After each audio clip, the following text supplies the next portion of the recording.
काकाच्या पुण्याईनं माझं लय बरं चाललेलं, गयाच्या खोटं बोलत नाही. आणि मी देखील आरेला कार्य करणार आहे. मी एकतर कोणाच्या नादी लागत नाही, पण कोण माझ्या नादी लागला तर मी त्याला सोडत नाही. आम्ही यावेळेस तुतारीला आणि घड्याळाला बरोबर घेतलंय. आम्हाला वाद घालायचा नाही. मागचं झालं गेलं गंगेला मिळालं. आता आपण सगळ्यांनी एकोप्याने काम करायचंय. ज्यावेळेस तुम्ही संदीपला संधी दिली त्यावेळेस ते कशी कामं करायची मला माहिती होतं. माझं सरकार नव्हतं, पण मी पालकमंत्री होतो. त्याच्यामुळे मी त्यांना म्हणायचो की बाबा तुमच्यासारख्यांची मला गरज आहे, आपण बरोबर काम करू. मला काही दुसरी ऐकणं अपेक्षा नाहीये. काकाच्या पुण्याईनं माझं लय बरं चाललेलं, गयाच्या खोटं बोलत नाही. त्याच्यामुळं आपण त्याबद्दल माझी काही काळजी करू नका.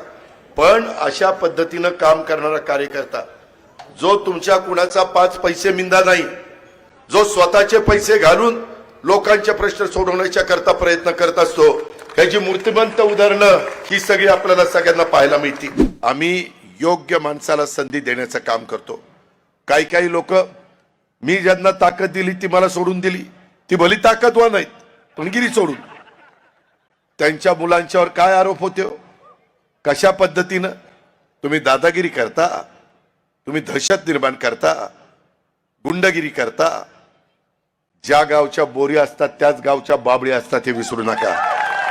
आणि मी देखील आरेला कार्य करणार आहे. मी एकतर कोणाच्या नादी लागत नाही, पण कोण माझ्या नादी लागला तर मी त्याला सोडत नाही. त्यामुळं मतदार बंधू भगिनींनो, माझी हात जोडून विनंती आहे, मी कुठंही यशाने हुरळून जाणारा आणि पराभवाने खचून जाणारा कार्यकर्ता नाहीये. मला तसली सवय पण नाही. माझं एवढंच म्हणणं आहे, महाराष्ट्रामध्ये आपला पुणे जिल्हा, आपलं पुणे पिंपरी चिंचवड नंबर 1 ला राहिलं पाहिजे आणि त्याच्यातून आपल्या ह्या परिसराचा विकास झाला पाहिजे. ज्यांच्या हातात कारभार आहेत ते कारभारी लोक काय करतायत?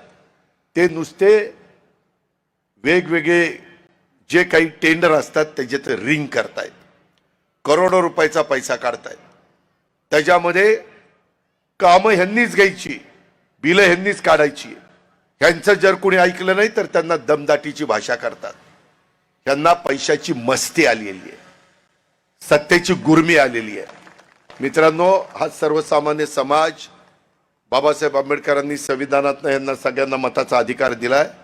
कुणाला डोक्यावर घ्यायचं आणि कुणी चुकीचं वागलं तर त्याला डोक्यावरून बाजूला करायचं हे तुमच्या हातात आहे. इथं हिंजवडीला IT पार्क कुणी आणलं? आदरणीय पवार साहेबांनी आणलं. आम्ही यावेळेस तुतारीला आणि घड्याळाला बरोबर घेतलंय. आम्हाला वाद घालायचा नाही. मागचं झालं गेलं गंगेला मिळालं. आता आपण सगळ्यांनी एकोप्याने काम करायचंय. आणि त्या पद्धतीनं तिथं साखर कारखाना होणार होता. साहेबांनी तो साखर कारखाना पलीकडे नेला. दूरची दृष्टी असणारं नेतृत्व असावं लागतं. आम्ही पण ज्या ज्या गोष्टी केल्या गेल्या 25 वर्षात ते माझ्या पिंपरी चिंचवडकरांना कुठेही अडचण येता कामा नये अशा पद्धतीनं गोष्टी केल्या.